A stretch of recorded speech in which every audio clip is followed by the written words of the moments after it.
ಅಮ್ಮ ನಮಸ್ಕಾರ. ನಮಸ್ತೆ ಸರ್. ಓಕೆ, ತಮ್ಮ ಹೆಸರು? ಸವಿತಾ. ಓಕೆ, ನಿಮ್ಮದು ಯಾವ ಊರು? ನಮ್ಮದು ಇದೇ ಊರೇ, ತಾಯಿ ಮನೆ ಮೈಸೂರು. ಇಲ್ಲಿ ಮದುವೆ ಆಗಿರೋದು ಚಿಕ್ಕಬಳ್ಳಾಪುರ. ಚಿಕ್ಕಬಳ್ಳಾಪುರ. ಓಕೆ, ಈಗ ನೀವು ಈ ಟೈಲರಿಂಗ್ ಟ್ರೈನಿಂಗ್ ಎಲ್ಲ ಅಟೆಂಡ್ ಮಾಡಿದ್ದೀರಾ? ಹ್ಞೂ ಸರ್, ಮಾಡಿ. ಎಷ್ಟು ದಿನ ನೀವು ಟ್ರೈನಿಂಗಲ್ಲಿದ್ದಿರಿ? 25 ದಿವಸ, ಒಂದು ತಿಂಗಳು. 25. ಓಕೆ, ಮತ್ತು ಅಲ್ಲಿ ಏನೇನೆಲ್ಲ ಹೇಳ್ಕೊಟ್ರು? ಅಲ್ಲಿ ಬ್ಲೌಸ್ ಕಟ್ಟಿಂಗು, ಡ್ರೆಸ್ಸು, ಫ್ರಾಕು ಅದೆಲ್ಲ ಹೇಳ್ಕೊಟ್ರು. ಓಕೆ, ಈಗ ನಿಮಗೆ ಹೆಂಗೆ ನಿಮಗೆ ಈ ಟ್ರೈನಿಂಗ್ ತಗೊಳ್ಳೋದ್ರಿಂದ ನಿಮ್ಗೆ ಏನೇನೆಲ್ಲ ಉಪಯೋಗ ಆಗಿದೆ? ನನಗೆ ಫಸ್ಟ್ ಕಟ್ಟಿಂಗ್ ಏನು ಬರ್ತಾ ಇರಲಿಲ್ಲ. ಇವಾಗ ಅಲ್ಲಿ ಹೋಗಿ ಕಟ್ಟಿಂಗ್ ಮಾಡಿ ಕಟ್ಟಿಂಗ್ ಎಲ್ಲ ಕಲ್ತ್ಕೊಂಡು ಈಗ ನಾವೇ ಹೊಲಿತೀವಿ ಸರ್. ಈಗ ಇದು ಮನೆಯಲ್ಲೇ ನೀವು ಮನೆಯಲ್ಲೇ ಅಂಗಡಿ ಮಾಡಿಕೊಂಡು ಅಲ್ಲೇ ಮಾಡ್ತಾ ಇದ್ದೀವಿ. ಓಕೆ, ಇದ್ರ ಜೊತೆಗೆ ಬೇರೆ ಏನೇನು ಕೆಲಸಗಳು ಮಾಡ್ತಾ ಇದ್ದೀರಾ? ನಾವು ಬಟ್ಟೆ ಸ್ಯಾರಿ ಸೇಲ್ ಮಾಡ್ತೀವಿ, ನೈಟಿ ಡ್ರೆಸ್ಸು ಅದೆಲ್ಲ ಮಾಡ್ತೀವಿ. ಯಾವ್ಯಾವ ಥರ ಬಟ್ಟೆಗಳನ್ನೆಲ್ಲ ನೀವು ಸ್ಟಿಚ್ ಮಾಡ್ತೀರಾ? ಮಾಡ್ತೀವಿ. ಯಾವ್ಯಾವ ಥರ ಬಟ್ಟೆಗಳು ಸ್ಟಿಚ್ ಮಾಡ್ತೀರಾ? ಡ್ರೆಸ್ಸು ಅದೇ ಅಂಬ್ರೆಲಾ ಫ್ರಾಕು, ಚೂಡಿದಾರು, ಲಂಗ ಬ್ಲೌಸು ಅದೆಲ್ಲ.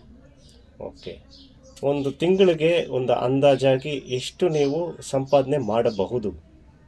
ಎಷ್ಟು ಅಂದರೆ ಒಂದು 30,000 ಮೇಲೆ. ಎಷ್ಟಮ್ಮ? 30,000 ನೀವು ಮಾಡ್ತೀವಿ ಸರ್. ಮಾಡ್ತೀರಾ?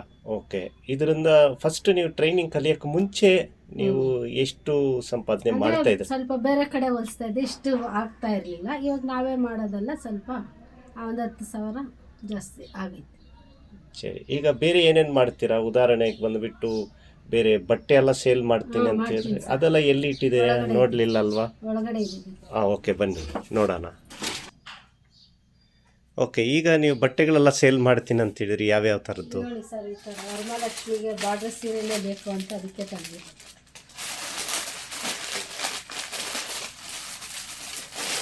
ಸೊ ಇದರಲ್ಲಿ ನೀವು ಸೇಲು ಮಾಡ್ತೀರಾ ಮತ್ತೆ ಬಟ್ಟೆನೂ ಹೊಲಿತೀರಾ? ಎಲ್ಲ ಇಲ್ಲೇ ಕೊಟ್ಟು ಹೋಗ್ತಾರೆ, ಇಲ್ಲೇ ತಗೊಂಡು ಇಲ್ಲೇ ಸ್ಟಿಚ್ ಮಾಡ್ತಾರೆ. ಆಯಿತು, ಸ್ಟಿಚ್ಗೆ ಇಲ್ಲೇ ಕೊಟ್ಟು ಹೋಗ್ತಾರೆ. ಈಗ ಇದೆಲ್ಲ ಬ್ಲೌಸ್ ಈ ಥರ ಎಲ್ಲ ಮಾಡಿಸ್ತೀವಿ. ಈ ಥರ ಜಾಸ್ತಿ ಇದಿರೋದು ಸರ್ ಫ್ಯಾಷನ್, ಅದಕ್ಕೆ ಇದೇ ಥರ ಜಾಸ್ತಿ ಹೊಲಿಸ್ತಾರೆ.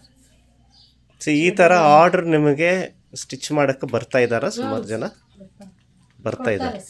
ಓಕೆ, ಸೊ ಇದರಿಂದ ನೀವೀಗ ಬೇರೆ ಹೊಸಬರು ಏನಾದರೂ ಜಾಯಿನ್ ಮಾಡ್ತಾರಂತ ಹೇಳಿದ್ರೆ ಅವ್ರಿಗೆ ಏನು ನಿಮ್ಮ ಕಡೆಯಿಂದ ಫೀಡ್ಬ್ಯಾಕ್ ಏನು? ಈ ಥರ ವರ್ಕು ಎಲ್ಲ ಮಾಡಿ ಕೊಡ್ತೀವಿ.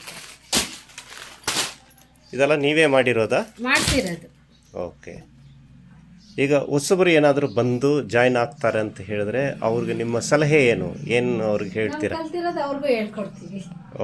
ಓಕೆ, ಧನ್ಯವಾದಗಳಮ್ಮ.